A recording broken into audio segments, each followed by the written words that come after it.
reminder, we'll be going to dinner at Threadgill's after the show is over. The address is on the screen. Any atheist or atheist-friendly person is welcome to come down and have some good eats and food and drink and visit and chat. And eat. But if you're coming down to present the transcendental argument for the existence of God, then you're paying for everyone's dinner. you're not going to get to sit next to me. I've beaten that to death. I'm still willing to talk about it in email. I'm still willing to talk about anything in email, but you know, let me eat my dinner, please. I know. It's you know, it's got so bogged down on minutia when it seems to me that there's just very, very easy, brief ways to take tag down. Careful. And say, but you know. Careful, Martin. I know. You and I might come to blows here in a minute. Yeah. We've got, is it Darius in Napa? Hi. Darius? Darius? Yeah, either way is fine. There are like 4 different ways of pronouncing my name. Darius. Yeah. Like Darius, the good The classic cool Roman guy from pronunciation. Napa, California. What do you got? How you doing? Hi. I'm just calling because I basically have always been an atheist, like ever since I was a little kid, ever since I can remember. So I don't really have any experience or any understanding of, you know, religions, like firsthand. And I was wondering, you know, like what are the emotional, like bases behind faith and things, and maybe are there like studies that talk about emotional reasons for believing in religion? I know you've already gone over several reasons in the show. I was just sort of curious if there was any like actual studies done about it. Well, Shermer wrote a book. Michael Shermer, editor of Skeptic magazine, wrote a book, How We Believe, where he tackled this very question, and he interviewed tons and tons of folks from a whole bunch of different religious traditions and discussed the reasons that they gave for why they believed. And so, yeah, it's been studied, and you know, by sociologists and on both sides of the fence. It's a really complicated issue, and you're probably not going to find studies. If I'm understanding what you're looking for, you're probably not going to find too many studies that specifically address it. And here's why.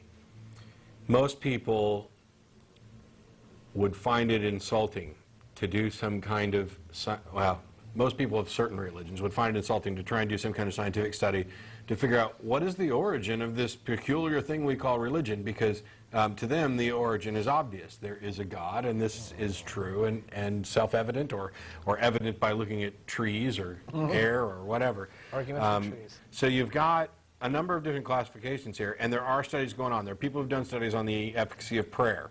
And of course, as I mentioned earlier, we find out that it's about as useful as flipping a coin, and it doesn't matter which coin you flip, just like it doesn't matter which God you pray to. There are other people working in neuroscience areas that are doing amazing work to learn how the brain works, and not just this idea of a God gene, which, by the way, is a slight misrepresentation of what was actually being discussed, but in the idea for if we figure out where the brain goes wrong, then we can learn where the brain goes right. And from there, you can go ahead and analyze any belief, any thought. It doesn't matter. I'm not saying that, you know, we're trying to find out why religions went wrong. No, that's not the assumption that's made at all. We're trying to figure out how the brain works. What are the explanations for these things? Science doesn't go in. It's not like there's a group of scientists out there who've said, religion is so clearly some kind of superstitious nonsense. Let's figure out exactly which brain disease these people might have. No. Although I'd love to see someone just come out, big headline. Quite frankly, I think I could list a few that might qualify. Religion determined to be elaborate brain disease. Studies forthcoming. But understanding how the brain works, I mean, there are people who are looking at really interesting things, which is where I talked about hemispherectomies that result in 2 different personalities. They're electroshock that wipes out memories and personalities, and therefore you're creating almost a new individual from scratch. There's really cool diseases like, not diseases, I guess, conditions like synesthesia, where you might see numbers, or a number might have a color or a shape, or things like that, about how the brain works. Then there are sociologists and anthropologists who study historical origins of religion and which religions tie to which ones, and we already have some understanding of this way back in time before anybody had ever heard of Moses or anybody else. There were plenty of religions, and what they were these kind of animistic, shamanistic religions, and there's a progression you can almost nail down where you have this worship or reverence for the grand mysteries in nature. And then as people started explaining those mysteries, as we began to master fire, all of a sudden fire became less and less impressive as a god because, hey, we could start a fire whenever we wanted to. Fire is now our tool. And, you know, there's a period of time where fire went from something that was of the gods to a gift from us from the gods to our tool to I got a Bic lighter in my pocket. And you have this projection of self onto animals and trees and other entities around. That's where you get animals. There's a progress you get through. And there are people that are doing the grassroots thing. I'll hold this up. I don't know that this, actually, I can say, I love Guy, but this doesn't qualify, and Guy would admit that doesn't qualify as any kind of scientific research at all. It's 50 Reasons People Give for Believing in God, and Guy is an author who tackles this subject really, really well. He's not necessarily insulting or anything else. It's a good book. I enjoyed reading. We had him as a guest on Nonprofits. But they're real things that people have said when he went around to ask, you know, why do you believe in God? Well, divine justice proves my God is real. And a sacred book proves my God is real. An answered prayer proves my God is real. Yeah, there's any... better safe than sorry. As many reasons for believing in a God probably as are believers. Yeah. I've always thought, you know, coming from...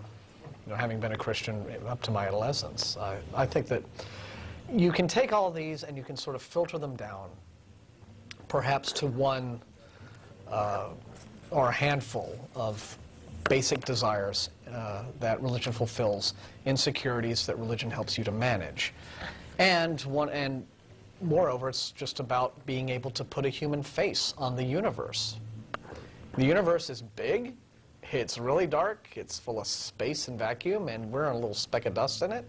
And that's kind of rather existentially intimidating until you find a way to put a human face on the universe, and suddenly it's not so cold and impersonal and indifferent. And I think that's probably just a lot of it. Yeah. And you become more special, and when the world's got you down, there's somebody who's got your back no matter what. That's appealing. Now, all of this is speculation, conjecture, and some of it's based on obviously our bias that there aren't any true religions, or that there aren't any religions that represent truths in any kind of, you know, metaphysical sense. I don't think you're going to find a study that really does what you're looking for, because if there was, I was going to say we'd know about it, but that's not really the point. Yeah, there's not an answer to the question, why are people religious? Yeah, that's the thing. And if we ever found, like, I don't know, that the one religion answer, gene. Yeah. See, there have been a few studies recently. I'm feeling some books about the whole, like the God part of the brain, right, and trying to come up with genetic ideas for, you know, why it is that we're predisposed to belief. And there may be a little something in that. I haven't really studied it in depth enough to know. Right off the bat, I don't know that I'd necessarily find it an altogether convincing idea or even a necessary one. You know what? We're babbling on, and the real answer is, I don't know if it's out there or not. I'm unaware of it. And no religion is as cool as having a cow on your shoulder. And I got to let you go, Darius. I'm sorry we're out of time. We got 30 seconds left in the show. We're going down to Threadgill shortly. If you're in the Austin area and you're not coming down to, I don't know, be mean, feel free to do so. There's the crew. Hey, crew. Ooh, There's the half screen. Yeah, they're not. Hey, we'll see you next week. Russell will be in here then, and I'll be off. Be safe.